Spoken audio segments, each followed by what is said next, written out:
Ok, listo. Hola a todos, buenas tardes también. Buenas tardes. Soy Marcos Lima, profesor de las Escuelas de Ingeniería de la Universidad de Chile y Católica de Chile, y tengo el agrado de darles la bienvenida nuevamente a este espacio de reflexión y difusión acerca de lo que la minería representa para Chile como motor del desarrollo. Buenas tardes. En este esfuerzo conjunto de la Sociedad Nacional de Minería, SONAMI, el Departamento de Ingeniería Industrial de la Universidad de Chile y el Departamento de Ingeniería de Minería de la Pontificia Universidad Católica, minería representa para Chile, nos complace presentar la tercera conferencia de este ciclo, la minería verde, oportunidad país, en la que contaremos con una presentación del señor viceministro de Minería y Energía, don Juan Carlos Llobet, y con los comentarios del señor senador don Guido Girardi y el profesor Álvaro Videla del Departamento de Ingeniería y Minería de la Pontificia Universidad Católica. Para dar inicio a esta jornada, dejo con ustedes al señor prorector de la Universidad de Chile, profesor Alejandro Jofré. Alejandro, adelante. Buenas tardes a todas y todos. Muy grato ser partícipe de este seminario organizado en forma conjunta entre la Universidad Católica, SONAMI y la Universidad de Chile. Sobre todo en este tema tan relevante. Y dada el título de exposición de hoy día del ministro Llobet sobre minería verde, no solo es fundamental para la minería, es fundamental para el desarrollo del país. Es crucial, ¿cierto?, avanzar en propuestas concretas en esta línea. Y este seminario se trata de eso, se trata de una reflexión abierta, totalmente con los puntos de vista y con la evidencia científica, ¿cierto?, sobre los diferentes aspectos que tiene y desafíos que tiene la minería en general y la minería verde en particular. Siempre es grato ver colegas de todas las universidades e instituciones ligadas a la minería y al pensamiento en general, y a discutir libremente sobre un área, un sector tan importante como la minería. Y ahora tener el privilegio de tener al ministro de Minería y Energía, o Energía y Minería, y además en dos temas que Minería Verde conversan, es una muy buena oportunidad, y es una bonita oportunidad que dio esta conjunción de astros que mezclaron la minería y la energía en un solo ministerio. Entonces creo que debemos aprovechar como comunidad para empujar esta área tan fundamental para el desarrollo del país. Así que muchas gracias por tener esta oportunidad de decir un par de palabras antes de dar inicio al seminario. Gracias. Muchas gracias, Alejandro. Vamos a partir entonces con el señor ministro. Ministro, ¿logró subir su presentación o todavía está complicado en ese? Hola Marco, parece que sí, vamos a compartir una presentación. Déjeme quizás antes, mirándoles las caras a todos, agradecerles la invitación, felicitar a la Universidad Católica, a la Universidad de Chile, a SONAMI por este encuentro. Creo que es muy propicio que tengamos esta conversación respecto del futuro de la minería. Así que encantado de poder participar de este ciclo, y voy a, si les parece, compartir una presentación para ir apoyando lo que les quiero transmitir, y después podemos, en la parte final del diálogo, podemos bajarla y así nos vemos las caras. Quizás déjenme partir diciéndoles que a mí me parece que antes de hablar del futuro tenemos que partir hablando del presente. Y creo que hay tres cosas del contexto en el que estamos viviendo que son esenciales de mirar antes de hablar de la minería del futuro. El primero es el clima. El cambio climático, a mi juicio, es el principal desafío que tiene nuestra generación. Hay una frase que usó en algún momento el expresidente Obama, que a mí me interpreta mucho, que dijo: nuestra generación es la primera generación que va a sentir las consecuencias del cambio climático, pero es la última generación que está a tiempo de hacer algo para pararlo. Y yo creo que esa frase sintetiza muy bien la magnitud del desafío que tenemos. Las últimas semanas solo nos han recordado la magnitud de este problema, y han hecho muy patente que el problema del cambio climático no es un problema abstracto y distante, sino que es un problema concreto y muy cercano. Ya llegó, esta es una foto que ustedes probablemente han visto en los últimos días, el metro de Londres bajo el agua por las inundaciones creadas o generadas por lluvias excesivas. Esto es Bélgica, ¿no es cierto? La semana pasada también inundaciones por lluvia excesiva.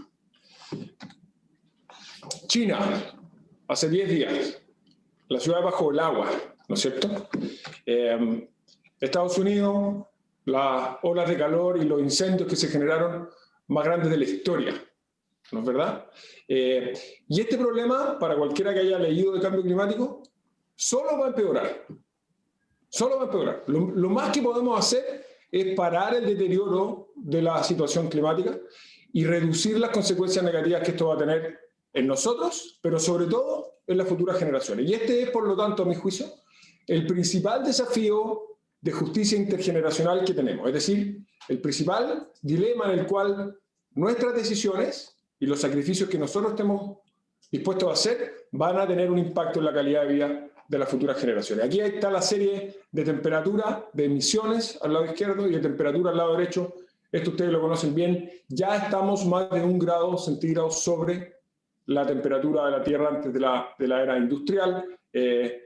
La proyección del Acuerdo de París de ojalá llegar a 1,5 grados centígrados es muy difícil a esta altura que la consigamos. Tenemos que tratar de parar el calentamiento global, ojalá por debajo de 2 grados, pero va a ser muy difícil hacer eso, ¿no?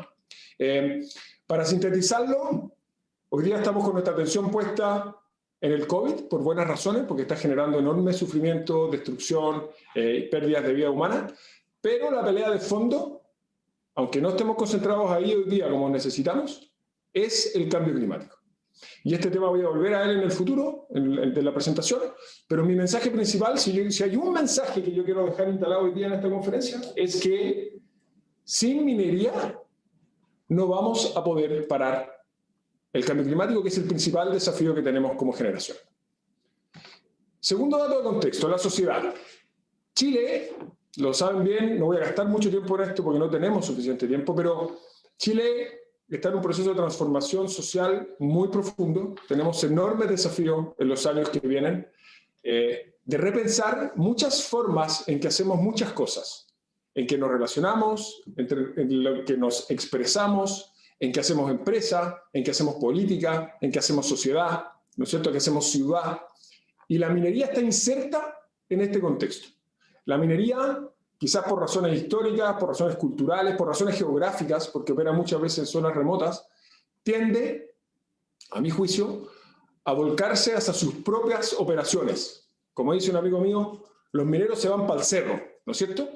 Yo creo que es imposible hacer minería en el futuro de manera sostenible sin conectarse con las nuevas demandas de la sociedad, ¿no es cierto?, de manera transparente y abierta. Este es un fenómeno que no es solamente local, ha pasado en variantes y en versiones distintas en Francia, en Estados Unidos, lo estamos viendo lamentablemente también en Colombia, y esto ocurre a pesar, y esto yo sé que para muchas personas es muy frustrante, pero es la verdad, a pesar de los enormes esfuerzos y avances que tuvimos en Chile en los últimos años. No voy a quedarme en las cifras porque todos las conocen, pero a pesar de la reducción de la pobreza, del acceso a la educación superior, de la mayor participación de las mujeres en la fuerza de trabajo, etcétera, de la capacidad que hemos tenido de atraer inmigrantes, a pesar de todos esos avances, tenemos enormes desafíos que abordar. Y la minería no puede abstraerse del contexto en el que opera. Y lo tercero, esto es obviamente Chile. Entre paréntesis, cuando uno mira los principales temas a tratar en la Convención Constituyente de acuerdo a las encuestas, después de los temas de pensiones y de derechos sociales aparecen los derechos de agua, por ejemplo, y los temas medioambientales, que están íntimamente conectados con la minería. Lo tercero, la economía. La economía, como sabemos, ha tenido un deterioro muy severo a raíz del COVID en los últimos meses, en los últimos años y medio, digamos. Estamos teniendo un rebote positivo que esperamos que se mantenga en la medida que la vacunación siga avanzando y que los contagios se mantengan bajos. Tenemos desafíos ahí, pero tenemos un enorme desafío económico. Chile ha hecho un enorme esfuerzo fiscal para paliar las consecuencias de la pandemia, sobre todo en las familias más vulnerables y la clase media, de los países que más esfuerzos han hecho en el mundo, y esto nos ha dejado, aquí está Chile, 8,4% del producto en ayudas, y nos ha dejado en una posición de deuda pública que solamente va a aumentar probablemente en los próximos años. Vamos a hacer todos un esfuerzo de tratar de contener, ¿no es cierto?, y ordenar las finanzas públicas o volver al curso que teníamos antes. Obviamente los ahorros que hicimos por muchos años eran precisamente para momentos como este, pero tenemos un desafío. ¿Y por qué esto es muy importante? Por dos razones. Primero, porque la recuperación económica va a requerir inversión y empleo, y la minería es nuestra industria más importante. Tenemos 70.000 millones de dólares en proyectos potenciales en minería, y nosotros necesitamos materializar la mayor porción posible de esos proyectos para generar recuperación económica y recuperar empleo. Y segundo, porque la minería es un gran contribuyente a las arcas fiscales. En el año 2006, que fue la cifra más alta, contribuyó con un 34% de la recaudación fiscal. Entonces nosotros, para sortear la situación económica difícil en la que estamos, necesitamos más y mejor minería, una minería pujante que aporte empleos, inversión y recaudación fiscal. Ahora, ese es el contexto. Ahora, ¿cuál es la oportunidad que tenemos? Yo estoy convencido que la minería tiene una enorme oportunidad, pero también una enorme responsabilidad. Déjenme volver al clima. Cuando uno piensa en cambio climático, el 78%, digamos el 80%, este número cambia de país a país, pero la conclusión es siempre la misma. Estos son números para Chile. El 80% de las emisiones de gases de efecto invernadero que generan el calentamiento global, que está generando las consecuencias que vimos, el 80% la genera el sector energía. Si nosotros no somos capaces de transformar de manera muy radical la forma en que producimos y consumimos energía, no vamos a poder parar el cambio climático a tiempo. Simplemente no vamos a poder. Y para hacer eso necesitamos transformar el sector eléctrico, que genera 1/3 de las emisiones, el sector transporte, que genera un 24%, la industria, la minería es la mitad de eso, y la forma en que consumimos calefacción y aire acondicionado, otras cosas en el sector residencial. ¿Por qué estoy hablando de energía? Por esto. Porque cuando uno conversa con la gente de la Agencia Internacional de Energía, de medios especializados, una de las principales preocupaciones es la capacidad que tiene el mundo de suministrar los minerales estratégicos para hacer esa transición energética. Como dijo el Economist hace algunos números, en las venas y arterias de la economía verde corre cobre. Y para Chile, que produce casi un 30% del cobre del mundo, es una enorme oportunidad y una enorme responsabilidad también, porque sin el cobre chileno no vamos a poder parar el cambio climático. Miren estos números. Lo que hay aquí es que hay mucha información, pero lo que muestra el gráfico de la izquierda, que tiene varios colores, es litio, cobalto, níquel, cobre, tierras raras, otros. Pero miren el litio y el cobre, donde Chile tiene posición de liderazgo número 2 el litio, número 1 el cobre. Esto es el porcentaje de la demanda total de esos minerales que representan las tecnologías verdes. Hoy día el litio, poco más del 20%, va a llegar al 90%. Y el litio en las baterías, que es electromovilidad, que es transporte, almacenamiento eléctrico. Miren el cobre. Hoy día aproximadamente era un 20%, hasta un poco más de 20%, va a llegar a más del 40%, casi el 50%. ¿Sí?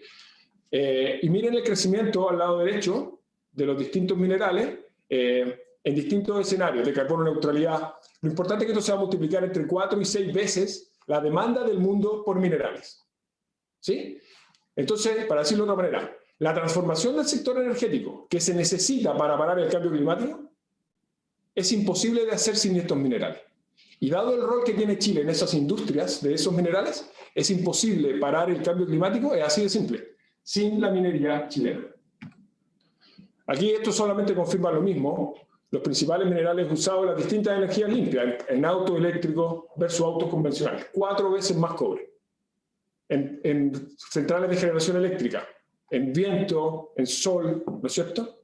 Órdenes de magnitud, 4, 6, 8 veces más cobre, por ejemplo, que las centrales convencionales de carbón que estamos cerrando, ¿no es cierto? Ahora, nosotros tenemos una enorme oportunidad porque tenemos no solamente los minerales que se necesitan, sino que las mayores reservas del mundo de esos minerales. Tenemos el 23% de las reservas de cobre y más del 50% de las reservas mundiales de litio. De lejos, el país con más reservas de estos dos minerales en todo el mundo. ¿De acuerdo? Si nosotros somos capaces de aprovechar estas reservas y suministrarle al mundo los minerales que necesita para frenar el cambio climático, vamos a tener una enorme oportunidad de inversión, de empleo y de crecimiento, y además vamos a hacer una enorme contribución para mejorar la calidad de vida de millones de personas en el mundo y de las futuras generaciones. Ahora, para hacer eso tenemos un desafío gigantesco. Gigantesco. Miren estos números. Esto es cobre. El año 90, Chile producía poco más de 1,5 millones de toneladas de cobre por año. El año 2003-2004 llegamos a 5.400.000. 9,4% promedio de crecimiento anual en esos 15 años. Un enorme esfuerzo, un enorme aumento. Chile tenía una posición de liderazgo indiscutida en producción de cobre gracias a ese esfuerzo. Miren lo que ha pasado en los 15 años siguientes. Básicamente, estamos planos. Nuestra producción de cobre en los últimos 15 años no ha cambiado, básicamente, ha crecido 0,4% por año. El mundo, sin embargo, ha seguido consumiendo cada día más cobre, que es lo que muestran estas barras, el total de las barras, ¿no es cierto? Y como el mundo ha consumido cada vez más cobre, el mercado ha crecido y nuestra producción de los últimos 15 años está estancada, nuestra participación de mercado pasó de 36% del cobre del mundo a apenas 28%. Y si no somos capaces de revertir esta tendencia, vamos a seguir perdiendo participación de mercado. Y esa enorme oportunidad que tenemos en los años que vienen va a pasar por el lado. Lo mismo pasa en el litio. Voy a concentrar los números en cobre porque es nuestra industria más grande. Pero lo mismo está pasando con el litio. Nosotros, el litio, venimos perdiendo sistemáticamente participación de mercado y ese número solo va a seguir cayendo si no cambiamos esa tendencia y atraemos más inversión. En cobre, parte del problema es que las leyes de los minerales han venido cayendo sistemáticamente y por lo tanto hay que mover el doble de mineral para obtener el mismo cobre. Eso ha hecho más difícil aumentar la producción porque a pesar de las enormes inversiones, para ampliar los proyectos eso solamente ha permitido mantener los niveles de producción y no aumentarlos.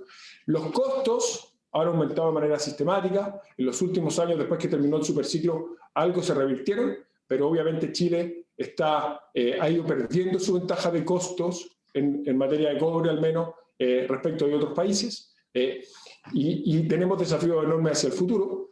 Algunos de los desafíos que tenemos, por ejemplo, tienen que ver con el agua, ¿no es cierto? Alrededor de la mitad de la producción de cobre y de litio está en zonas de estrés hídrico, ¿cierto? Esto es en el mundo, ¿sí? Si ustedes miran arriba, cobre, después litio son los dos primeros. Los rojos son las zonas donde hay estrés hídrico extremadamente alto o árido, alto, medio, alto. ¿Sí? Este es un desafío del mundo, pero también es un desafío de la minería chilena. Entonces, para poder seguir aumentando nuestra capacidad de producción, dado el contexto de sequía que genera el propio cambio climático, la minería necesita reemplazar el agua continental que ocupa por agua desalada, ¿no es cierto?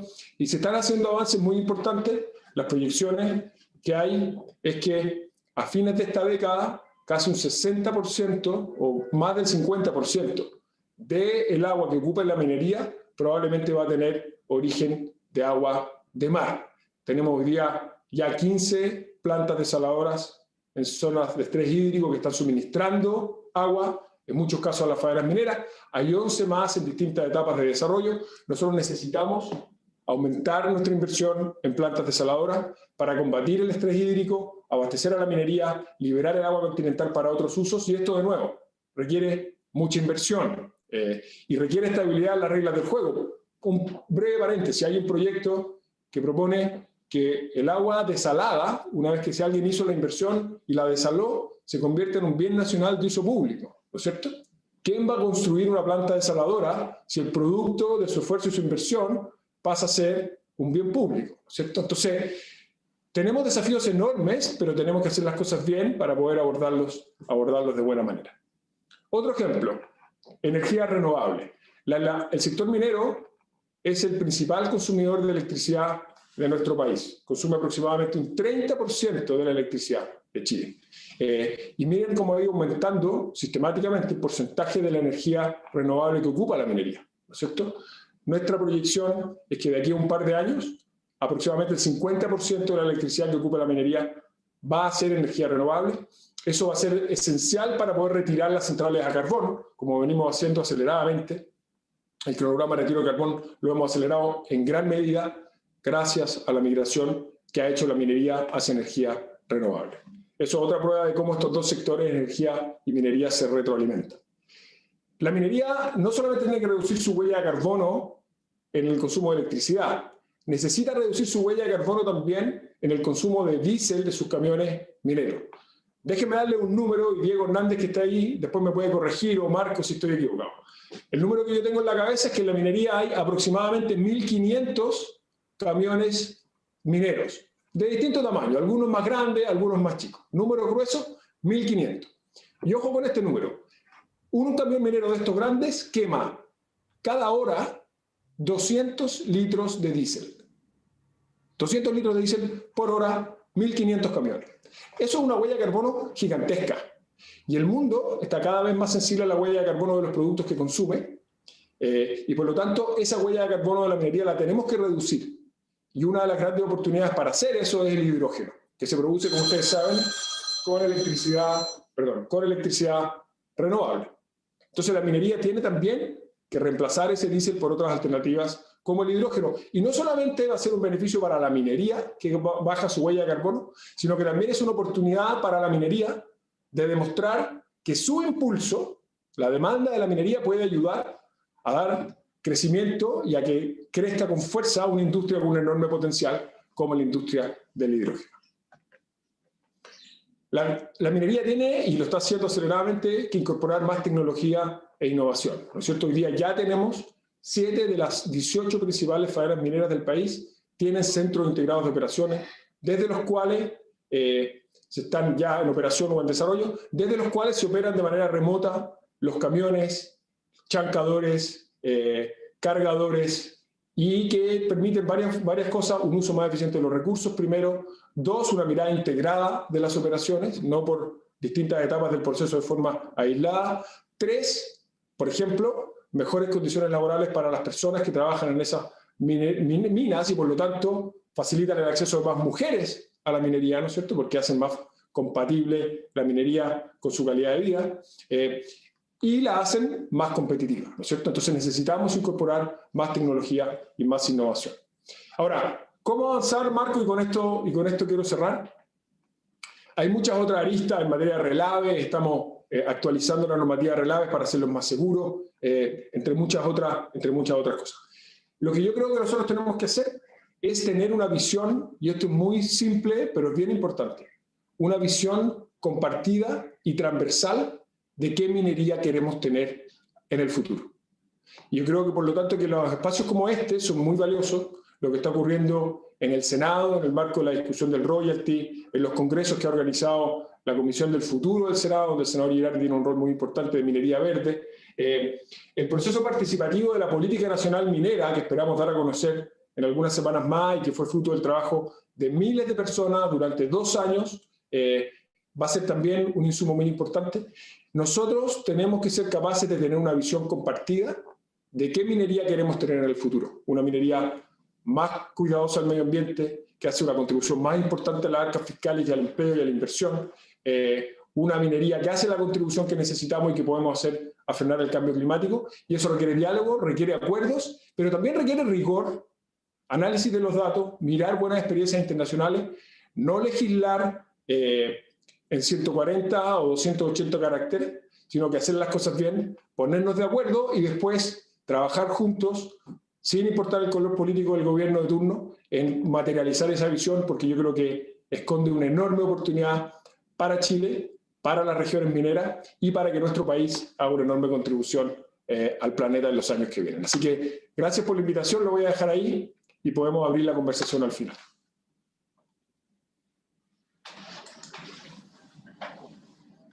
Muchas gracias, ministro. Estupenda presentación.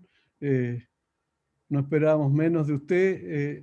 Efectivamente, aquí estamos en presencia de una tremenda oportunidad país. Como muy bien ha dicho usted, hoy día es crítico el aporte que pueda venir desde Chile para frenar esta tremenda amenaza que se cierne sobre la humanidad. El futuro. eso es lo importante, tener la mirada puesta en el futuro. Y por eso es que nos pareció muy adecuado invitar al senador Guido Girardi a comentar este tipo de temas. El senador Girardi ha sido un pionero en lo que significa fijar la mirada en el futuro. Así que estamos muy contentos de que él haya aceptado esta invitación y sin más queríamos invitarlo a comentar acerca de lo que se ha planteado esta tarde. Senador, adelante. Muchas gracias, Marco. Los saludo a todas y a todos. Bueno, yo creo que uno de los temas más complejos es, yo tengo un maestro, un amigo que cumplió 100 años hace poco atrás, hicimos un gran encuentro para su cumpleaños con el rector de la Universidad de Chile Católica, que se llama Edgar Morin, que es uno de los principales filósofos de Europa, de Francia. Y él dice, mira, lo más complejo es cambiar la manera de pensar, esa es la reforma más importante. Y yo creo que eso es lo que nos pasa a todos nosotros, porque provenimos de una era donde nuestros cerebros están cableados de manera analógica. Están cableados para el siglo XX, y todas las instituciones que nuestro cerebro construyó desde su biología son instituciones verticales, que tienen que ver con un modelo industrioso, vertical y concentrado, y centralizado y jerárquico del siglo XX. ¿Y por qué digo esto? Porque lo toca en cierta manera Juan Carlos al hablar de minería verde. Yo quisiera no hablar de minería verde porque me gusta el tema como eslogan, me gusta el tema como marketing, pero lo que tenemos que hablar es de una minería ecológica. Una minería ecológica habla de una complejidad, habla de un ecosistema, habla de algo que va mucho más allá. La minería, como decía él, no se puede entender sino en un contexto planetario, sino se puede entender en un contexto del país. O sea, no habrá minería verde si el país no camina en cierta dirección, si no resuelve temas críticos. Y en los sistemas complejos no hay jerarquía. Todos los temas son importantes. Y esa es la gracia de la complejidad, no son compartimentalizados los sistemas. Y la prueba más simple, cuando a mí me preguntan qué es la complejidad, cuando hacemos charlas para niños en el Congreso Futuro, bueno, el cuerpo humano es un sistema complejo. ¿Verdad? Si falla el corazón o el cerebro, uno dice eso es lo más importante, pero si falla el linfocito T, que es desconocido, el sistema colapsa. Entonces, nosotros tenemos que incorporar otras visiones de esto, y creo que la minería hay que insertarla en una gran reforma del pensamiento. ¿Y por qué es interesante los temas del futuro? Porque el futuro no existe. El futuro no existe en la política, porque la política vive el presentismo, vive la inmediatez. ¿Y por qué no existe el futuro? Porque el futuro no vota, no es un sujeto político. Y por eso que no hay ninguna solidaridad y compromiso intergeneracional. Porque los que votan son los de ahora. Los que votan son los que están acá. Y si nosotros no somos capaces de transformar el futuro en un sujeto político y que se construyan políticas para el futuro, siempre vamos a ser rehenes de una lógica sin estrategia. Y entonces, esa es una reflexión que uno tiene que hacer. Entonces, ¿qué es lo que nosotros hemos intentado hacer en la Comisión del Futuro? Como un modelo, nosotros siempre decimos esto es un modelo laboratorio, es un laboratorio de innovación social. Primero, en el 2011, creamos la única comisión del mundo donde los que son miembros de la Comisión del Futuro no son solo los senadores, y que pueden votar los presidentes de universidades y los miembros de la Academia de Ciencias. Además, los científicos y las universidades y los centros de investigación pueden presentar proyectos de ley. Y además hemos trabajado permanentemente justamente en generar esta asociación de complejidad, de romper la verticalidad, y, por ejemplo, hoy día tenemos cerca de 700 académicos trabajando en distintas comisiones. Por ejemplo, Juan Carlos sabe muy bien que la propuesta de hidrógeno que él tomó con mucha fuerza y yo valoro, fue una iniciativa que nosotros empezamos en el año 2011. Cuando empezamos con la idea del hidrógeno verde, trajimos a Carlos Rubbia, que era premio Nobel de Física italiano. Carlos decía, Chile le puede dar energía a todo el planeta y a toda la humanidad. Y mi amigo Vitrán me decía, no, nunca va a ser posible el hidrógeno, es imposible. ¿Verdad? Bueno, han pasado 11 años y hemos tenido muchas conversaciones con el presidente Piñera al inicio, hasta que se creó esta comisión de hidrógeno del gobierno, y nosotros tenemos una en paralelo de la comisión de futuro. y lo mismo tenemos en materia de energía solar, y lo mismo en inteligencia artificial, en política satelital y espacial. Estamos trabajando con todas las universidades modelando el futuro, porque hoy día tenemos además este futuro que vamos a enfrentar es un futuro distinto. Es un futuro a la velocidad de la luz. Nosotros cuando estamos hablando en el siglo XX, hablamos a una velocidad de nuestras neuronas de 120 metros por segundo. Cuando hablamos de la era digital, eso se transforma en una velocidad exponencial de 300 millones de metros por segundo. Ya una primera disrupción. Y la inteligencia artificial progresa 100 veces cada año, de año en otro, y en 10 años va a progresar 1.000.000 de veces. Y por lo tanto vamos a vivir una era de cambio y transformaciones gigantescas.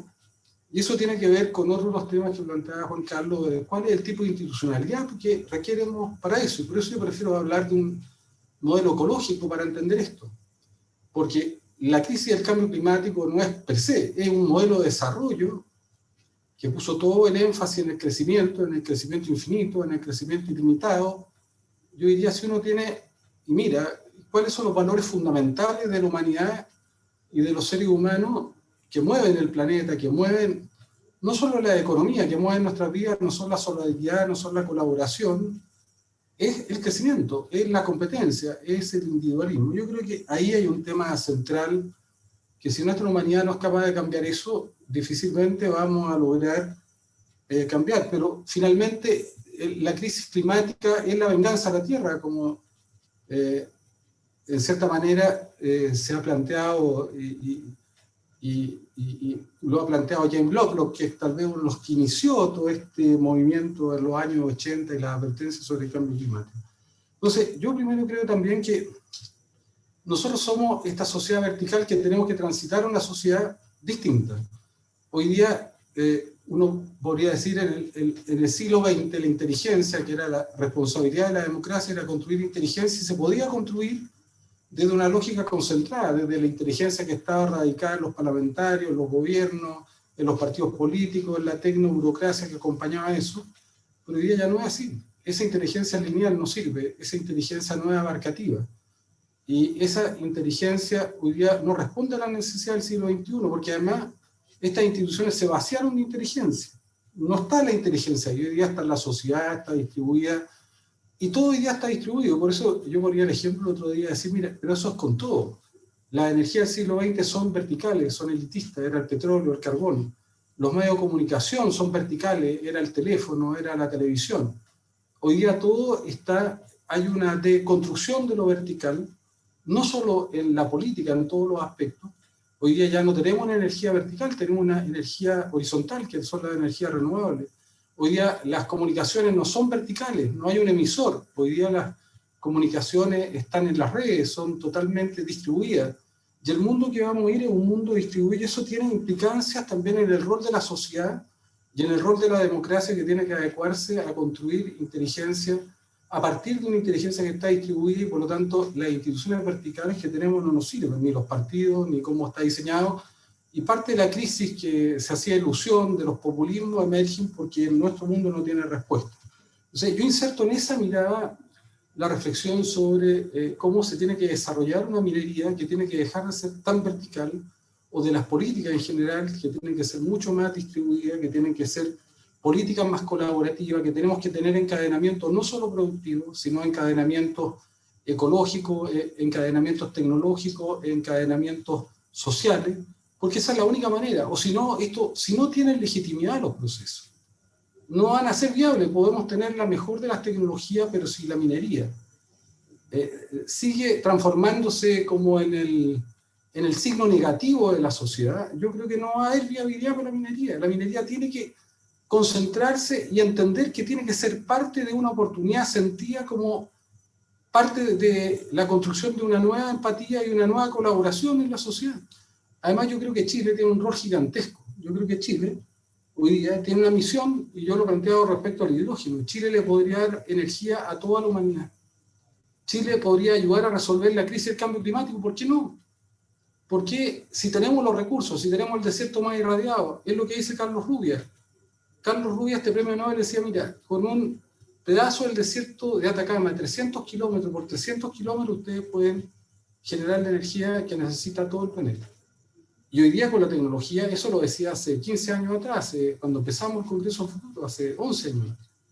Entonces, yo creo lo mismo con la minería. La minería es un buen negocio, sí, pero sería mucho más potente la minería si estuviera asociado a ser una especie de salvavidas para la crisis que está viviendo en la humanidad y que los chilenos pudiéramos ver nuestro cobre, nuestro litio, más allá de un buen negocio como un instrumento de esperanza, un instrumento de nuevas solidaridades, de redes de ayuda.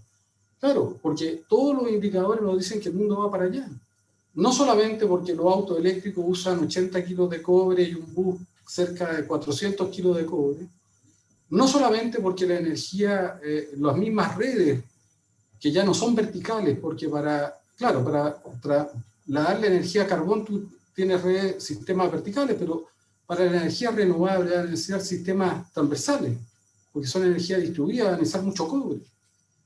Pero además viene el 5G, por favor, viene el 5G, que es una revolución.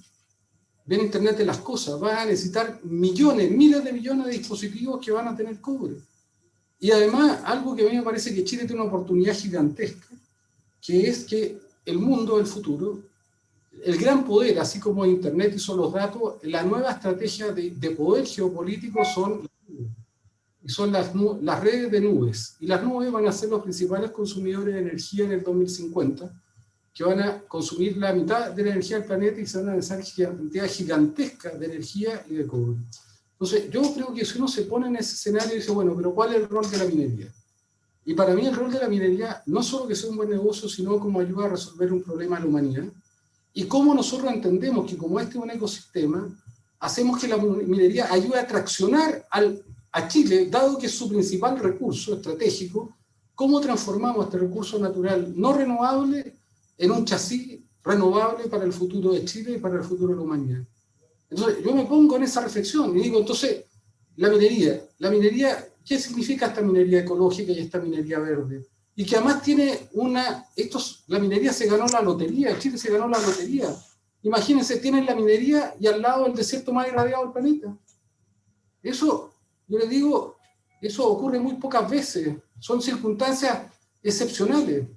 Que la minería, que es un gran requiriente de energía, tenga al lado el desierto más irradiado del planeta. Y lo que tiene que hacer la minería es generar las condiciones para que nosotros generemos las capacidades tecnológicas, científicas, que le van a servir a la minería, pero le van a servir a Chile y a la humanidad, por ejemplo, para el desarrollo del hidrógeno, que es lo que decía Juan Carlos. Claro, tú tienes 1000 camiones de más de 300 toneladas, solo con eso son 2 megas por camión al año, son 2000 megas que tú podrías traccionar o generar las condiciones, pero para eso tenemos que tener una minería pensando en esta lógica más estratégica, no gobernada por el presentismo y la inmediatez.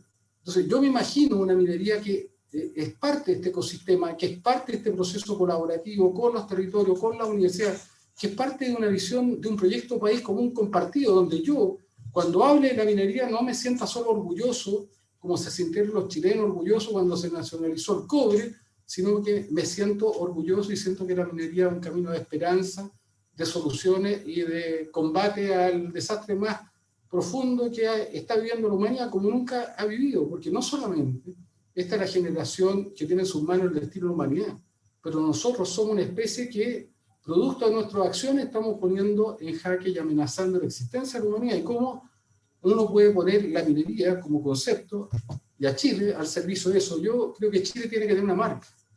Y la marca de Chile es un país que ayuda a resolver la mayor crisis de la humanidad a través del hidrógeno, a través de su minería, a través de la producción de cobre. Entonces yo me imagino que toda esta discusión del royalty, por lo menos para mí, es una discusión que tiene que darse en una concepción ecosistémica. Y yo digo, bueno, primero estamos de acuerdo, vamos a partir de algo que es una situación basal, es decir, bueno, si vamos a aplicar un royalty tenemos que ver que la tributación efectiva sea razonable, y en eso no profundicemos porque tenemos que partir desde ahí, porque no sacamos nada con justamente limitar y inviabilizar la minería. Pero una vez dicho eso, todos los estudios que nosotros vemos creemos que hay un cierto espacio, pero ¿qué vamos a hacer con esos recursos? Entonces, ¿cómo transformamos el chasis de ciencia, de capacidades tecnológicas? Y ojalá tuviéramos un día una minería que exporte, como lo hicieron los australianos, que exporte tecnología, que exporte futuro, que genere futuro, que no sea solo un modelo extractivista, sino que de verdad pongamos la minería en otro sitial. Y yo creo que ese chasis es fundamental para el futuro, porque algún día se va a terminar el cobre y se va a terminar el litio. En segundo lugar, ¿cómo hacemos que ese royalty sirva para la minería verde, para esta minería ecológica, para la desalación, para un manejo adecuado de los relaves, que son hoy día sistemas que son absolutamente obsoletos y muchos de ellos anacrónicos, que se hicieron en otra era? ¿Cómo vamos a enfrentar todos los temas que tienen que ver con todos los relaves y todas las cantidades gigantescas de material que están abandonados en distintos lugares del país? ¿Cómo vamos a avanzar en todos los temas de inteligencia artificial en la minería in situ? O sea, tenemos desafíos gigantescos del agua, de los ecosistemas. Tal vez lo que tenemos que empezar es a valorizar los ecosistemas, a ponerle un valor económico a la biodiversidad, a entender que los recursos, cuando uno habla de un recurso de naturaleza, son seres vivos. Los árboles son seres vivos, que tienen emociones, que tienen sentimientos.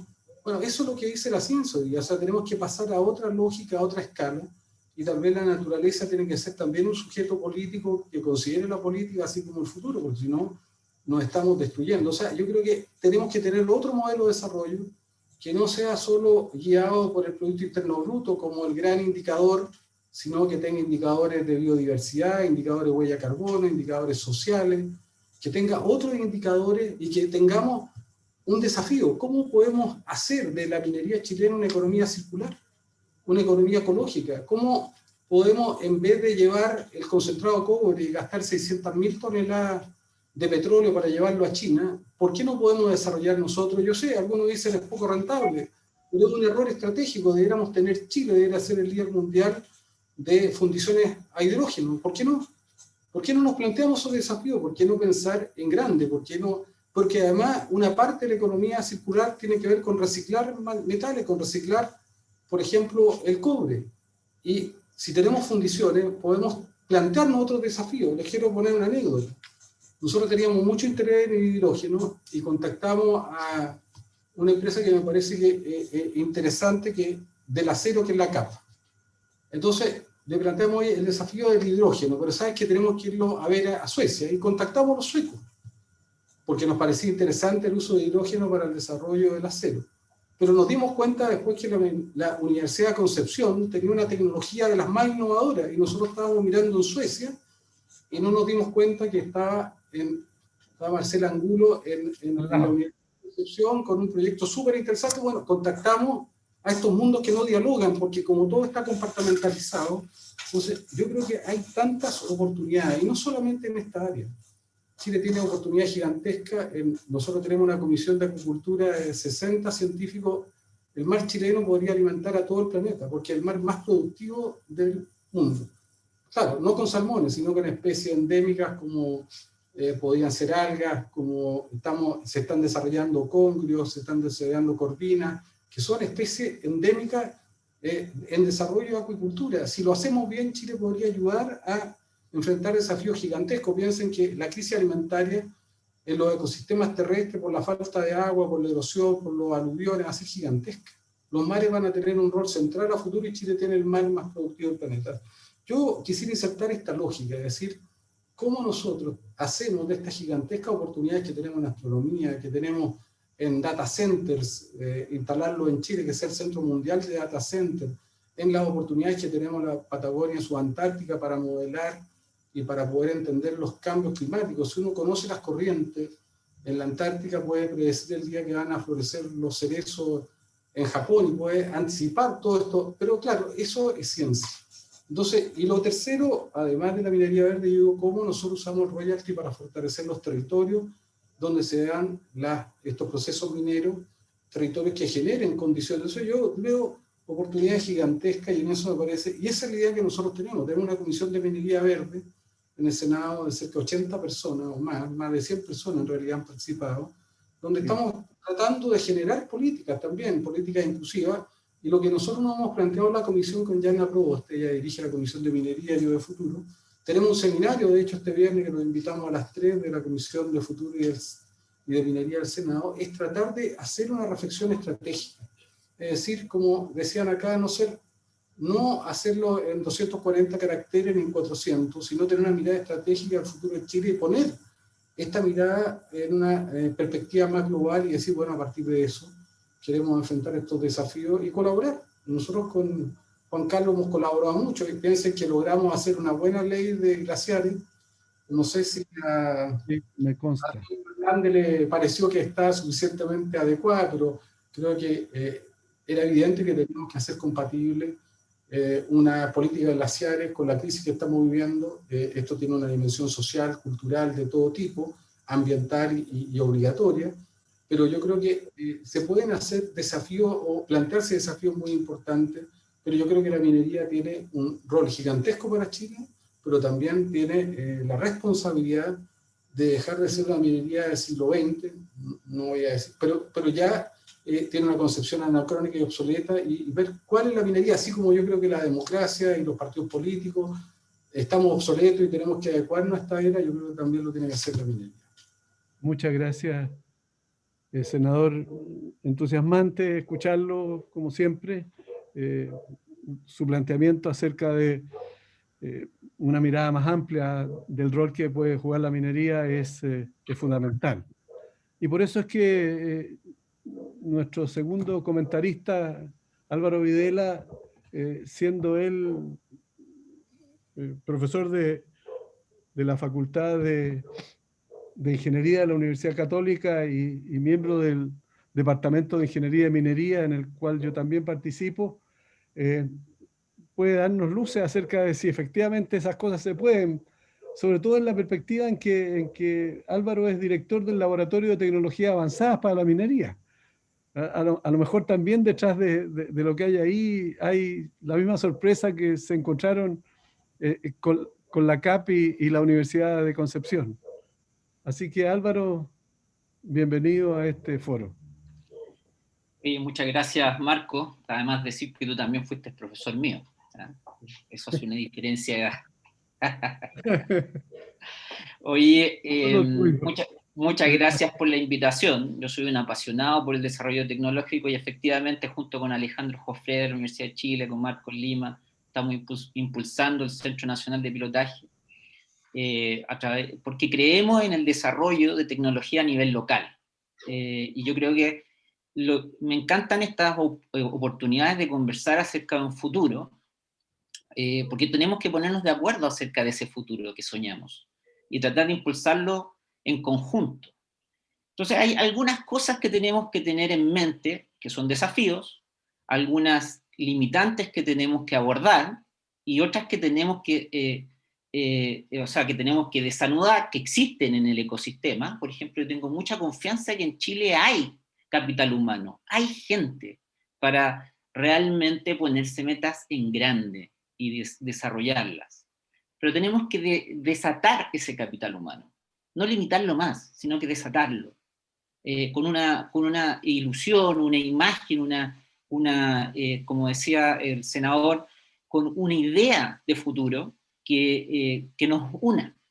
Lo segundo es que hay historias que muestran que esto es posible y que no es alejado para la realidad que tiene Chile hoy. Les voy a dar algunos ejemplos en la conversación. Y lo tercero es que hay algunas que tenemos que construir y que en eso también nos tenemos que poner de acuerdo. Hay que construirlas, si no, esto no se va a poder realizar. Antes de entrar en esas tres etapas, quiero decirles que en el fondo yo lo que rescato de las palabras del senador es si es que la minería y el desarrollo son compatibles. Y a mí me han invitado en el último año a ser parte de una red de académicos que apoya a la ONU en el desarrollo de las metas que se llaman desarrollo de metas sustentables. Y hay una sección dentro de eso que trata los territorios mineros como un todo en el mundo. Y hemos estado discutiendo, oye, ¿es compatible la minería con la sustentabilidad que el mundo aspira en el futuro?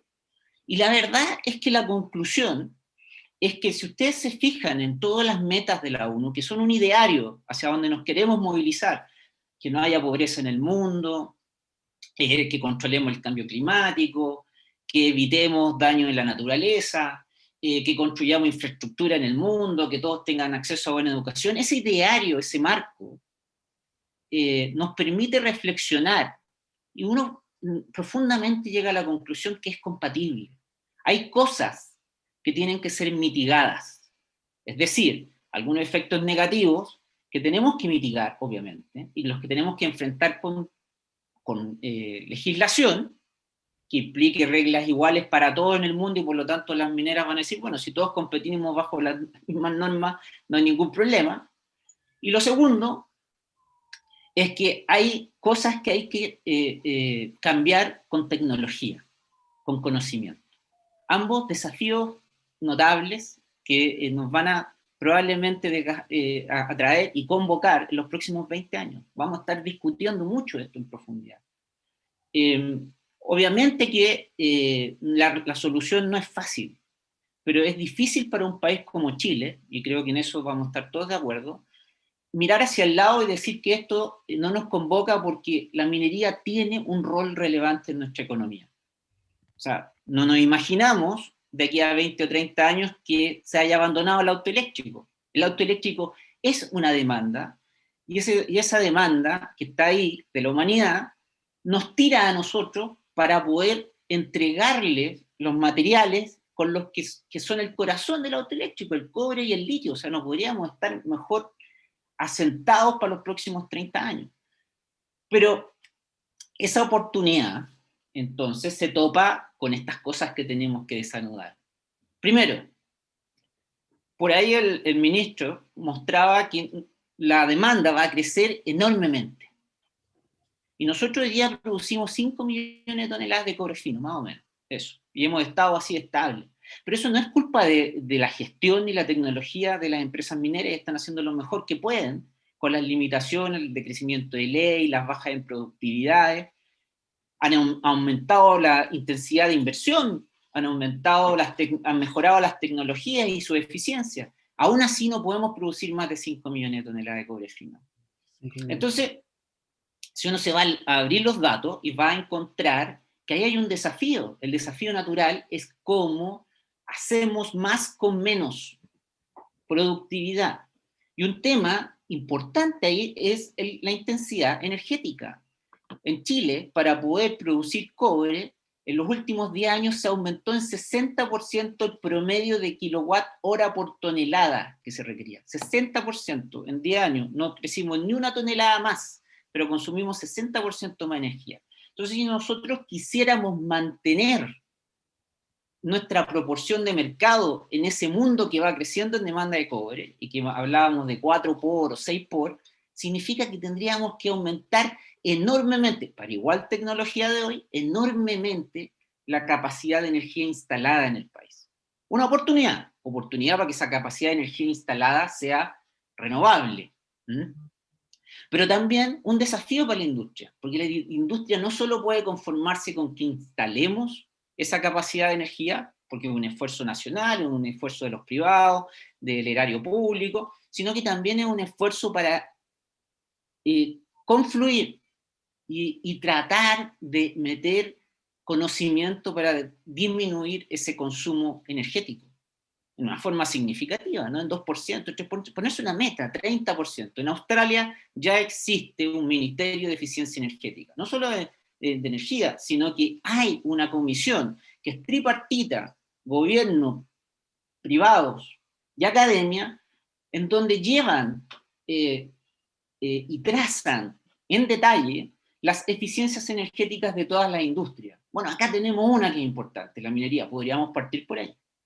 Hacerle trazabilidad a esa eficiencia energética, meterle conocimiento y tecnología para poder reducirla, pero con capacidades locales.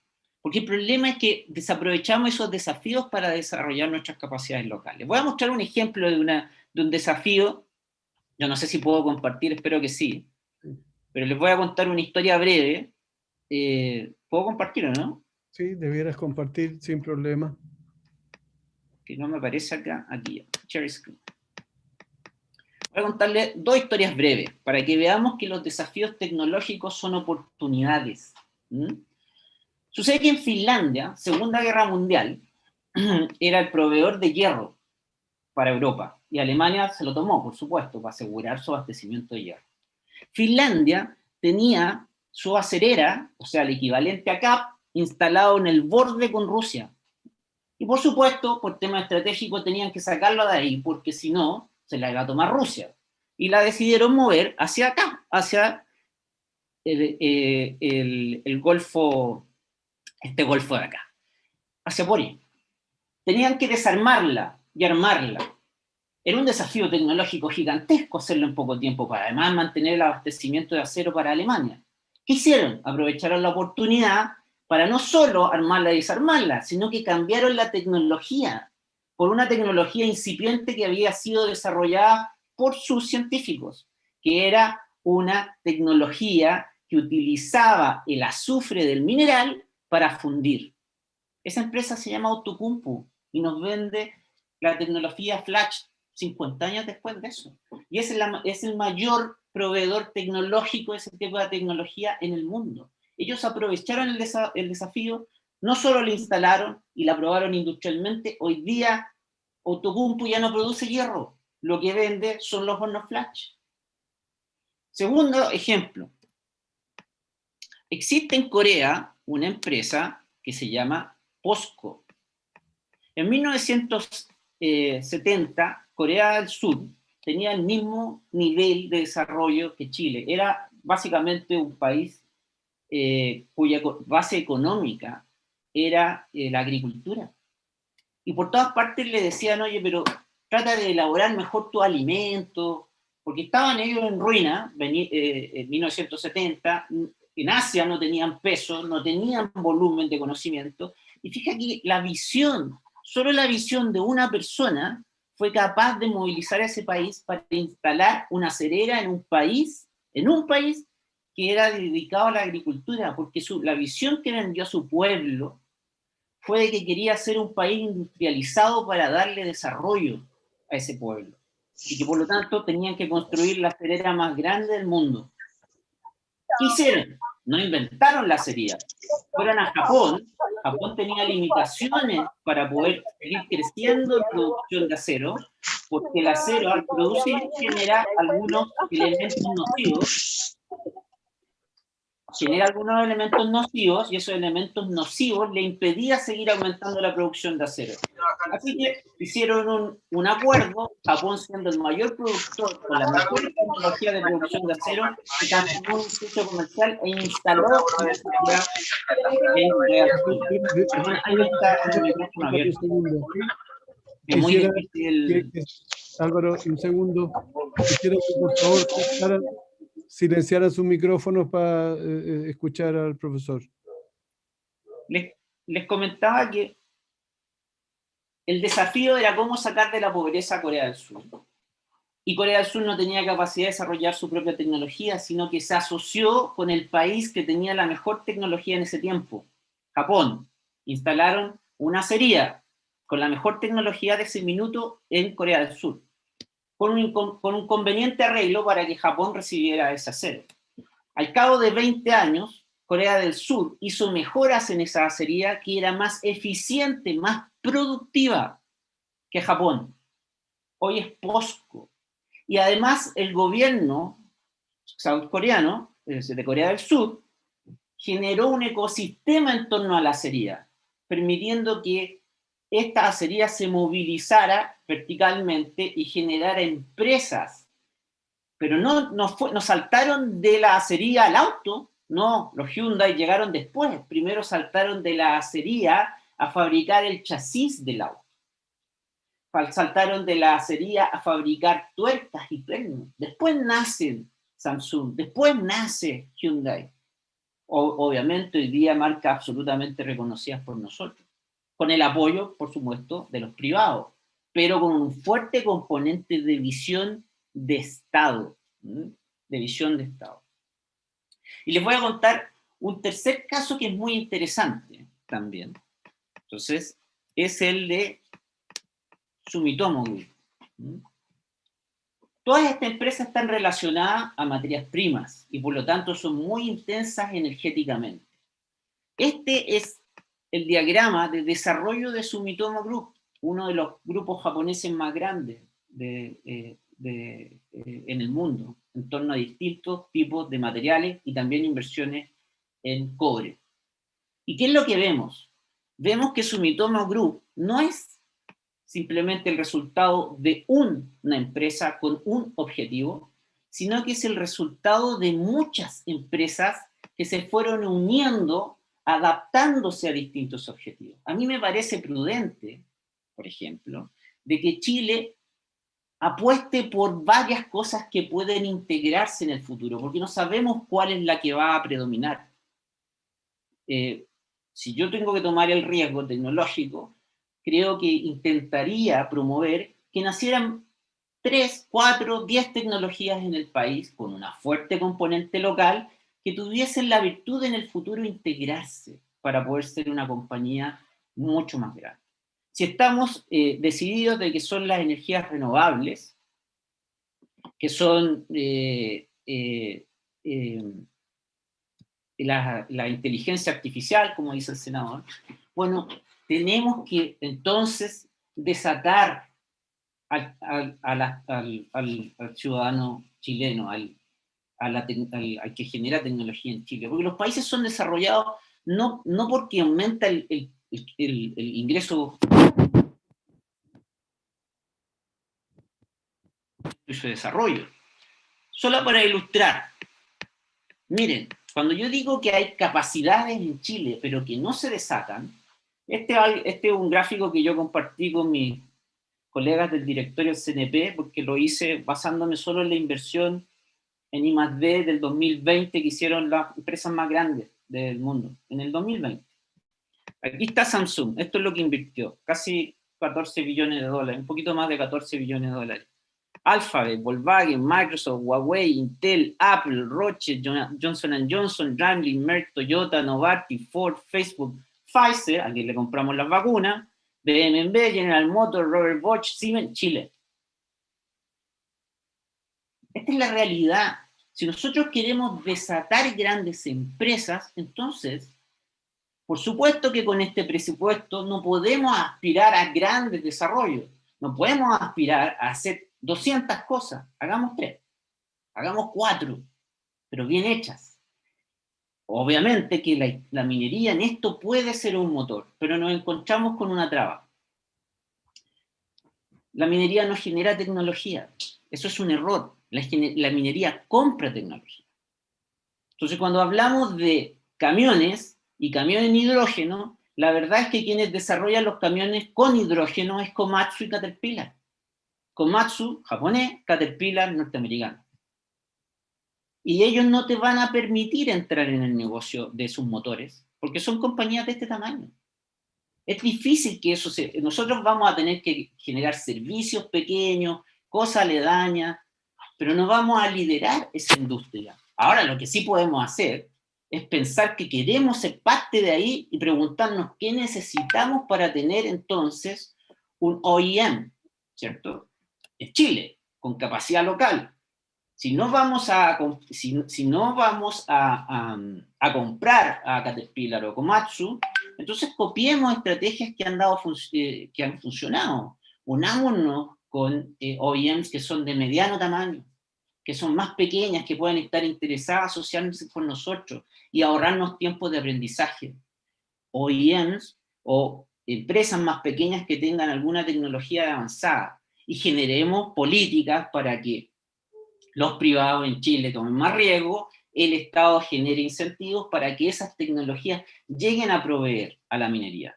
Y ahí yo tengo otra mirada, senador. Yo creo que siempre discutimos acerca de la gran minería. Yo creo que la gran minería puede aportar al fisco con impuestos. Pero la verdad es que la que nos puede llevar a generar tecnología y generar cambios sustantivos en el ecosistema tecnológico es la mediana minería. Yo estoy muy feliz de toparme aquí con gente que representa la mediana minería, la zona.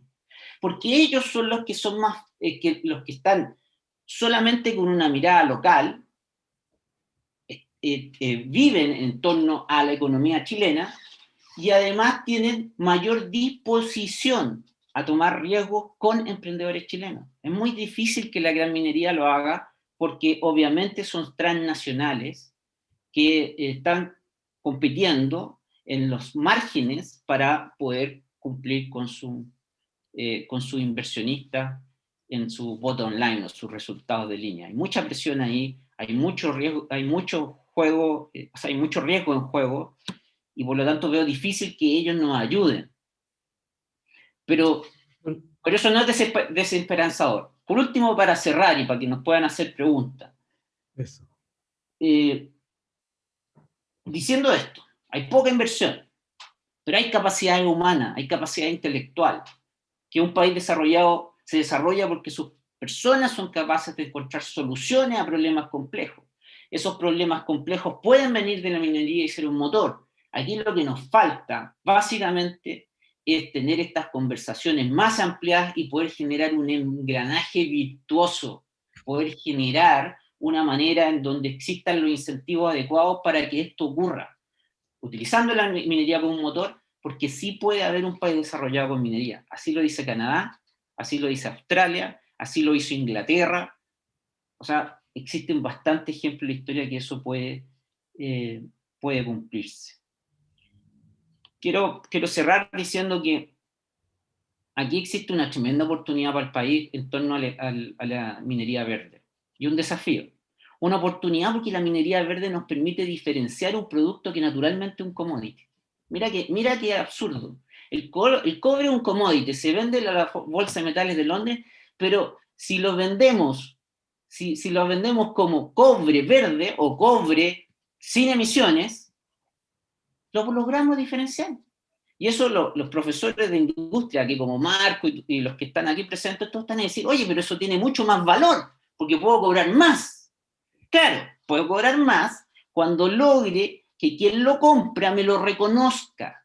¿Cómo logramos que nos reconozca? Bueno, los que invierten en las empresas mineras, y esto lo hemos conversado nuevamente en esta comisión de la ONU, los que invierten en las empresas mineras tienen que exigir indicadores para hacer sus inversiones. Y eso va a lograr ese círculo virtuoso. Porque si llega un fondo de pensiones alemán y tiene 5 billones de dólares para invertir, y va donde BHP y le dice, mire, usted no compre los indicadores que a mí me exige el gobierno de Alemania para poder invertir en usted, entonces BHP rápidamente va a pensar, entonces mejor cumplo los indicadores que usted me está pidiendo para que yo le invierta los 5 billones. Y si eso llega a ocurrir, y Chile está preparado, entonces sí puede aprovechar esa diferenciación. Y yo creo que ahí, en eso no podemos ser pasivos. En esa conversación sí hay que participar. Hay que desarrollar trazabilidad, hay que desarrollar economía circular, hay que desarrollar nuevas fuentes energéticas para estar preparados y listos y ser los que lo podemos hacer cuando esto ocurra, porque va a ocurrir. En eso estoy de acuerdo. Con eso cierro. Muchas gracias, Álvaro. Muy adecuados tus comentarios, sobre todo viniendo de quien, como muchos de los que están hoy día presentes, hemos participado en generar tecnología en este país. Yo quisiera partir este espacio de preguntas recordando que hace muchos años atrás el Consejo Minero a la Universidad de Chile, la Universidad Católica, le pidió un informe que desde la Católica me tocó encabezar a un grupo de profesores y de la Universidad de Chile al profesor Patricio Meller sobre el potencial del que en esa época se llamaba clúster minero y su capacidad de generar tecnología y de hacer de Chile cada vez un país más competitivo desde el punto de vista tecnológico. Sin embargo, y quiero ser muy franco en esto, yo siento de que estamos en deuda en esa capacidad de generación. Y yo quisiera preguntarle al señor ministro y también al señor senador, ¿cuáles creen ustedes que son los factores que en estos últimos años, en estos 20 años, en este periodo, han conspirado para desarrollar esta capacidad tecnológica del país y aprovechar la tremenda oportunidad que significa la minería desde la perspectiva tanto del tamaño de los links que tiene con los mercados mundiales, de las capacidades tecnológicas que hay detrás de las compañías que están en Chile. ¿Por qué el Royalty 1 se discutió y sus recursos se suponía que iban a ser para el desarrollo tecnológico y el transformar un recurso no renovable en uno renovable, y eso no ha pasado? ¿Cuáles creen ustedes que son los factores que han conspirado para que eso ocurra y hoy día otra vez estemos discutiendo de puntos más, puntos menos el royalty, en vez de estar discutiendo de lo que hoy día se ha discutido en estas estupendas comentarios acerca de cómo aprovechar la oportunidad que representa la minería para Chile? ¿Cuáles son los factores que han conspirado para que eso no haya ocurrido hasta ahora y cómo creen ustedes que pueden ser superados? Señor ministro. Gracias, Marco. Bueno, primero agradezco la presentación de Álvaro y del senador Girardi, muy inspiracional, y cada uno a su forma creo que comparte una visión de futuro optimista y esa idea de que tenemos que ponernos de acuerdo para desarrollar todo el potencial que tenemos. Así que me esperanza esta conversación. Yo creo, Marco, que la respuesta más honesta es que no sabemos exactamente. Esa es la verdad. Yo creo que si supiéramos exactamente, lo habríamos probablemente resuelto, ¿no? Y yo, quizás hay una premisa de tu pregunta que yo no estoy tan seguro que comparto, y es esta idea de que no se ha avanzado mucho en los últimos años. Yo creo que si uno compara la minería de hoy día con la minería de hace, no sé, 10 o 20 años, ha cambiado bastante. ¿Ah? Hay muchas cosas que siguen siendo esencialmente las mismas, ¿no? Pero en los temas que yo veo más de cerca, en el uso de la energía, ha cambiado sustancialmente. La minería ha sido esencial en el desarrollo de la energía renovable y eso dio pie al desarrollo de una nueva industria. El tema del agua, que lo mencionamos, también hay avances muy importantes. Las leyes de mineral se han ido a la mitad y hemos sido capaces, a pesar de eso, de sostener la producción. Ahora, a mí también me gustaría que la red de proveedores que tenemos, ojalá pudiera salir con más fuerza a los mercados de la región, ¿no es cierto? Que por cada dólar que invertimos, desarrollamos en minería, pudiéramos apalancarlo en una red más amplia de proveedores. Ojalá pudiéramos agregarle más valor, digamos, a nuestras exportaciones. Pero yo creo que al final los países tienen que ir, un poco como lo mostraba, creo yo, Álvaro en su presentación, a partir de donde tienen ventaja, ir creando ventaja y a partir de ellas ir moviéndose a la vecindad que naturalmente está más cerca y después ir ampliándolo. Pero yo honestamente creo que no tenemos un diagnóstico muy claro de cuáles son esas palancas que no se han movido en los últimos años. Yo creo que los desafíos que tenemos hacia adelante son los que esbozamos en la presentación. Y yo creo que si eso lo hacemos bien, se nos van a desencadenar muchas oportunidades. Pero yo creo que la respuesta simple es: no tenemos un diagnóstico común, creo yo, respecto de cuáles son esos cuellos de botella. No sé, senador Girardi, ¿cuál es su visión? Oye, mira, yo estoy camino de vuelta a Santiago porque tengo una reunión, así que tengo una señal que puede ser débil, pero lo primero que yo creo que no hay un proyecto país, porque no hay estrategia y porque el chasis que tenemos para reflexionar sobre ese proyecto país sirve para el siglo XX, pero no para el siglo XXI. De hecho, no hay relación con los centros académicos, con las universidades, con los territorios. Un proyecto país tiene que ser un proceso que emerge de abajo hacia arriba, desde los territorios, con sus universidades, ver cuáles son las vocaciones, y la suma de vocaciones de los territorios con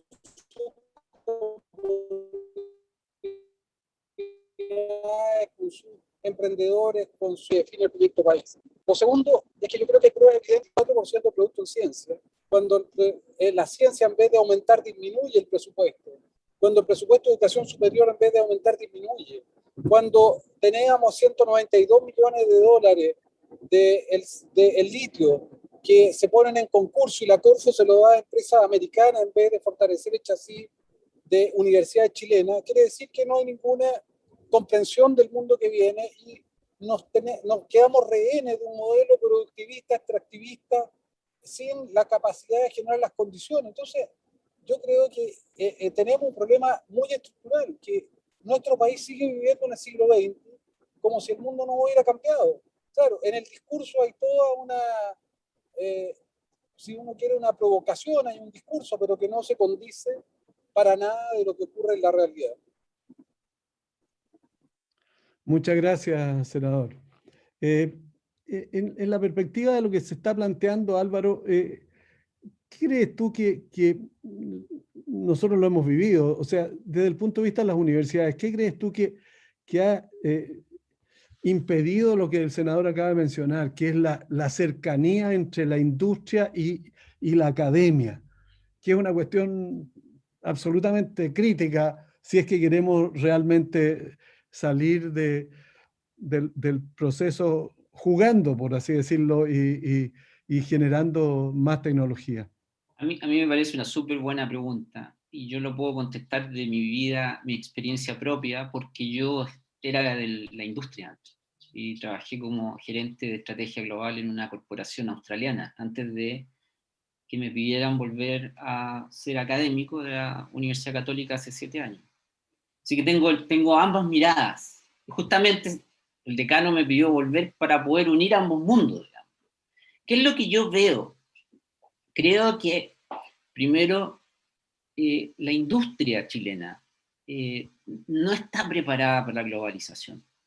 En realidad, las industrias que tenemos corresponden al primer nivel de industrialización del siglo XX de baja complejidad. Más bien compran, almacenan, aumentan el precio, pero no agregan tecnología y conocimiento. Es muy difícil que, por ejemplo, que un doctor llegue a una empresa de alimentos y le diga, mire, no venda manzanas, venda el omega 3 aquí, y eso tiene más valor. No le van a comprender ese lenguaje, porque no hemos trabajado en lograr hacer cambiar la forma de pensar del ciudadano promedio. Y por lo tanto, la academia le cuesta encontrar una contraparte en la industria. Y por otro lado, la industria chilena, en general, hablo de empresas medianas, empresas pequeñas y las grandes corporaciones, en general tienen una mirada súper de bottom line, súper de rentabilidad. Solamente lo que interesa son los ingresos menos los costos y el retorno sobre el capital, pero su mirada estratégica es bien corta y a mí me tocó compararla entre lo que uno conversa en un directorio, con ejecutivos de corporaciones extranjeras y locales. Es bien distinto lo que se busca, porque una corporación grande lo que busca es lo que le llaman el sustainable income, o sea, una estrategia de negocio que no solo genere plata, sino que genere plata en el largo plazo. O sea, yo genero un pequeño negocio con una tecnología que me entregue alguna barrera de entrada a otros para que no me puedan competir y yo pueda rentabilizar de él por un periodo largo. Ojalá una tecnología que sea más o menos compleja, y para eso es necesitar 3 o 4 científicos, doctores, con un tipo de marketing, con un administrador, por supuesto, para que funcione, y pongo estos 5 tipos y vendo cámaras que miden, no sé, que miden algún tipo de parámetro, y lo vendo y pensando en venderlo globalmente. Eso aquí en Chile es súper difícil de lograr. Es súper difícil. Entonces está esta dicotomía, que la industria busca un retorno de corto plazo acá, y que la academia no encuentra una contraparte en la industria. Hay que hacer un tremendo esfuerzo por cambiar eso. Entonces no crece la confianza entre ellos, Marco. No crece la confianza. Sí, no está claro. Ministro, esta necesidad de construir confianza y lo que acaba de plantear el senador en términos de un proyecto país, posiblemente en la minería y en la energía, y yo creo que en ese sentido el prorector tiene razón, esto de que se hayan juntado, yo creo que es un círculo virtuoso fantástico, como se recordaba, o sea, puede desarrollarse la minería y al mismo tiempo empujar la energía. Este ecosistema, por llamarlo de una manera, ¿será capaz de construir la confianza que se requiere para hacer, al menos aquí, un proyecto país que empuje las cosas hacia adelante? Y en ese sentido, es una pena de que este programa que usted está encabezando se entregue al final de un gobierno. Ojalá quien sea el nuevo gobierno lo proyecta hacia adelante. ¿Es posible hacer esto entre nosotros, por así decirlo? Y en esa perspectiva, ¿qué cree usted que pueden aportar las grandes corporaciones internacionales de la minería que están en Chile? Y que obviamente no tienen los problemas que acaba de mencionar Álvaro en términos de una mirada cortoplacista, sino más bien están pensando en el largo plazo. ¿Cómo ve usted ese espacio de confianza que se puede generar y qué rol pueden jugar ahí las grandes corporaciones mineras, BHP, Río Tinto, todas las que, Anglo American, y por supuesto el rol que pueden jugar las nacionales? Sí, bueno, creo que es una pregunta muy relevante. Déjeme hacer el paralelo con el sector energía. El sector energía, yo creo que en Chile hemos sido capaces de ser muy exitosos en los últimos años. En buena parte porque hemos sido capaces de dibujar en conjunto una visión de futuro que ha sido suscrita, apoyada, digamos, por muchos actores. Y esto no tiene que ver solamente con la transversalidad política de los actores que suscriben esa visión, sino que la diversidad de, digamos, orígenes, digámoslo así, ¿no es cierto? O sea, el tipo de actores, el mundo empresarial, el mundo público, el mundo académico, el mundo de las consultoras en el sector de energía, de los proveedores, etcétera, etcétera. Y nosotros tenemos hace años ya en Chile una mirada de futuro de cuál es el sector energía que queremos construir y la vamos actualizando. Ahora nos toca una actualización este año, la vamos a lanzar pronto, que es la política energética nacional con una mirada al 2050, con metas, con objetivos, y esa no la construye el Ministerio de Energía encerrado entre cuatro paredes con 3 o 4 técnicos. Se construye con un proceso participativo muy amplio y eso tiene una gracia bien importante. O dos principales, para mi juicio. Uno, es que mejora la calidad de ese producto, ¿no es cierto? Porque se nutre del conocimiento y la experiencia de todos los actores, lo primero. Y lo segundo, ayuda mucho a la continuidad de las políticas en el largo plazo. Porque cuando cambia el gobierno no tiene completa libertad, digámoslo así, de partir de cero. Porque hay muchos actores que se sienten dueños de esa política, de esa mirada, y por lo tanto le dan cierta inercia, que es muy importante, porque estas cosas se demoran en dar fruto. No surgen de la noche a la mañana. Parte de los problemas que tenemos en otros sectores es que cada 4 años cambiamos la dirección de la proa del buque, entonces no avanzamos mucho. Entonces yo creo que nosotros necesitamos hacer mejor eso que ya hicimos en el sector energía como país, hacerlo en el sector minería.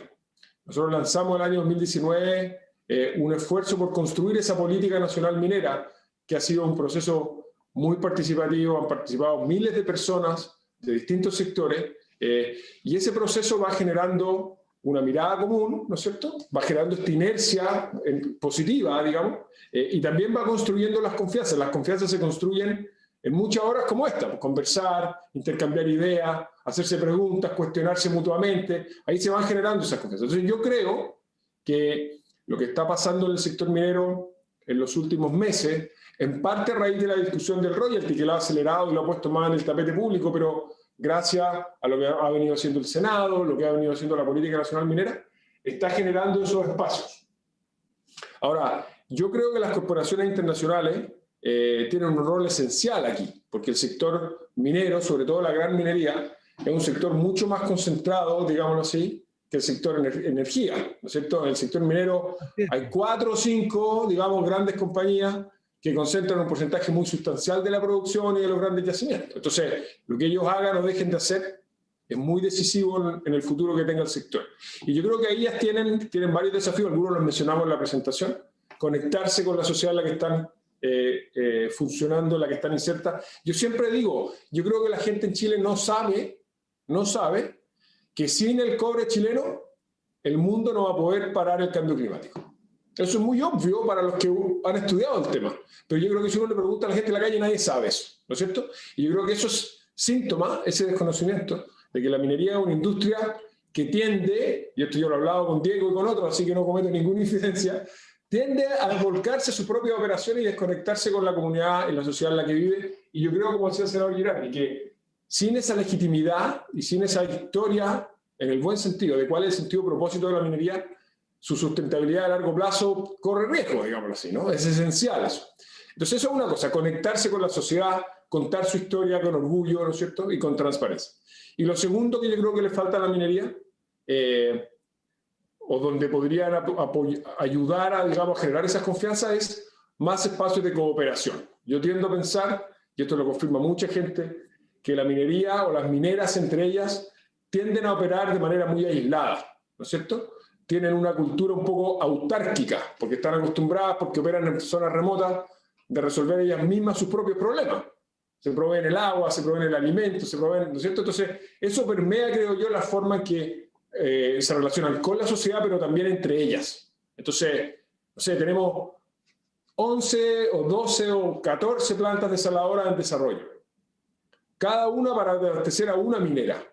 ¿No hay espacio para que hagamos menos plantas y se pongan de acuerdo, ¿no es cierto? Y tengan una operación integrada o un sistema de agua desalada para abastecer un sector minero. Entonces, la cooperación entre las empresas mineras yo creo que es un gran espacio de mejora para el sector también, y eso construye confianza entre esos actores y también entre la industria y la sociedad en la que está inserta.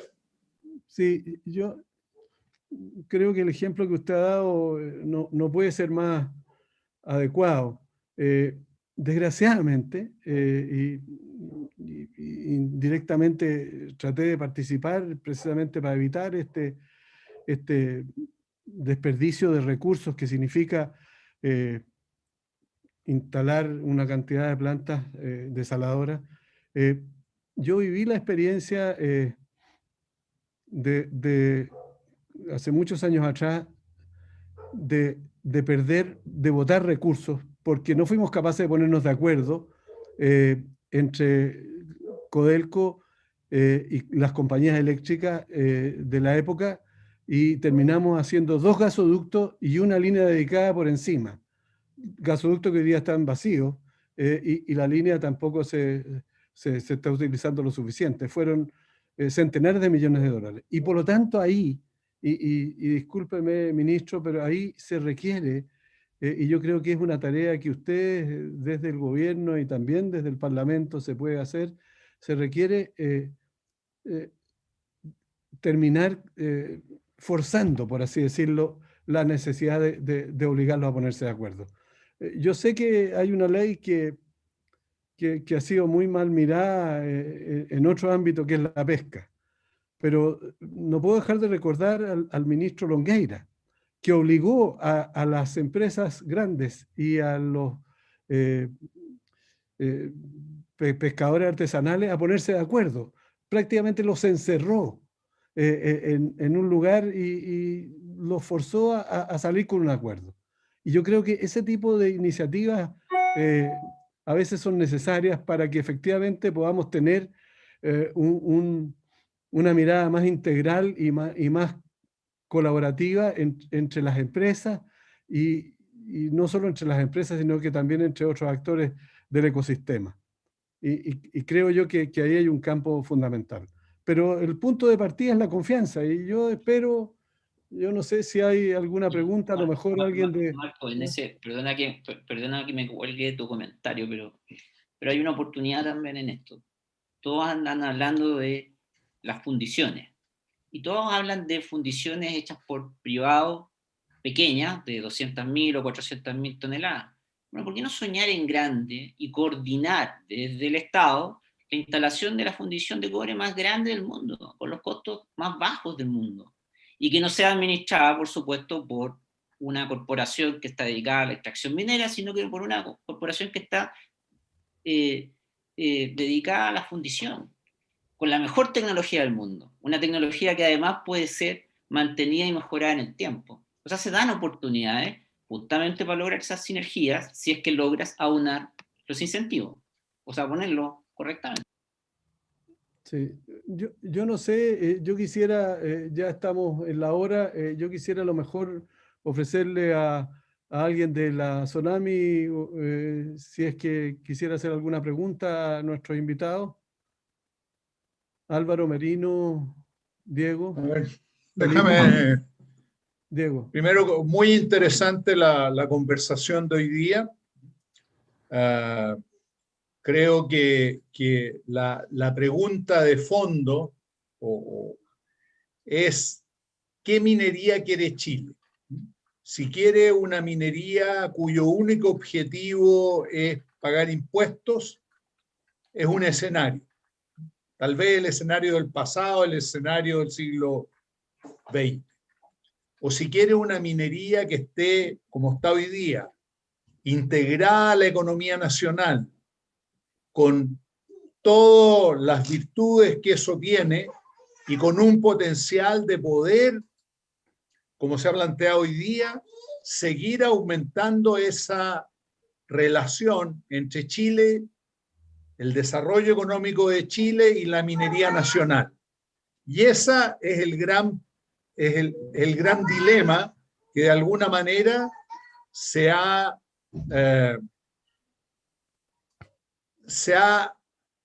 mostrado en esta discusión del royalty, porque la discusión del royalty no es solamente una discusión de los impuestos, es una discusión de qué es lo que quiere Chile de su minería y ojalá que podamos desplegar todo el potencial ese. Entonces, esa es mi reflexión hoy día y creo que todas las intervenciones han sido muy, muy, muy interesantes. ¿Y qué ha planteado este tema? ¿Qué es lo que quiere Chile de su minería?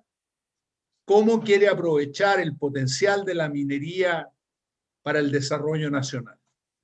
El desarrollo nacional no es solamente el desarrollo económico, sí, es todo el desarrollo social, innovación, económico, etcétera, etcétera.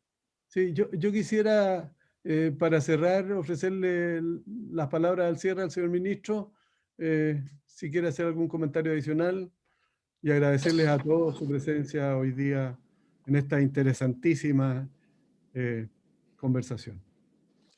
Muchas gracias, Marco. No, voy a ser muy breve para no alargarnos, creo que ha sido muy completa la discusión. Yo solamente quiero cerrar con dos cosas. La primera, optimismo.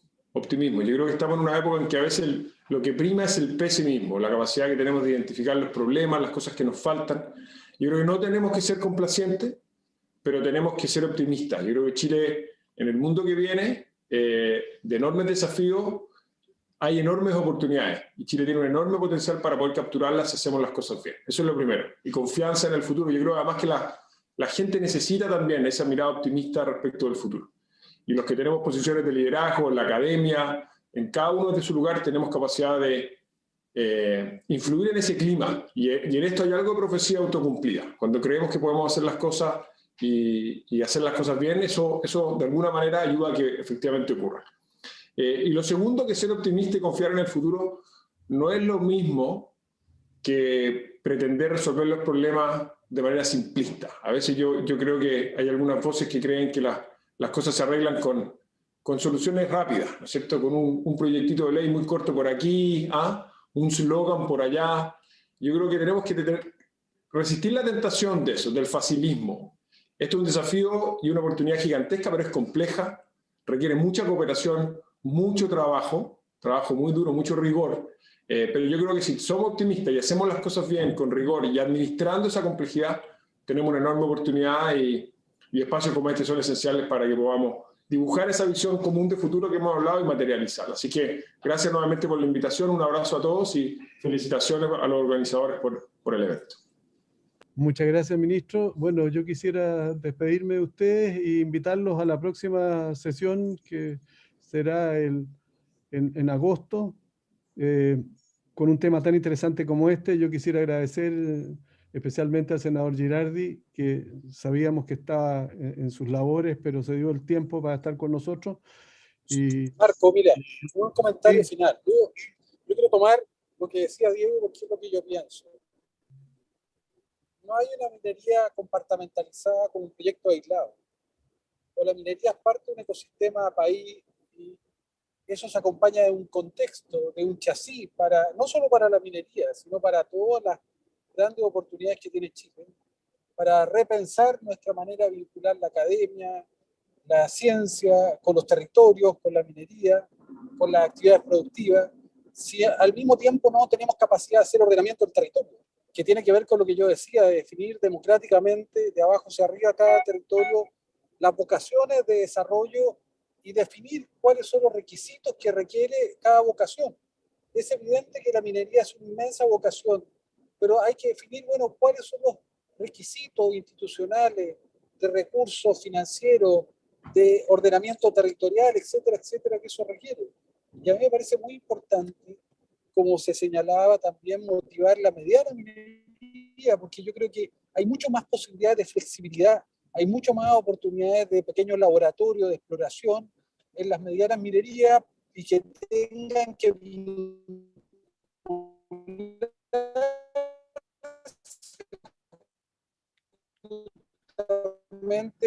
a desarrollo de fronteras tecnológicas. Y por último, me parece muy importante entender que hoy no solamente colaboración se hace el mundo, hoy ya no cuesta nada. Podemos hacer un punto de intersección, pero al final...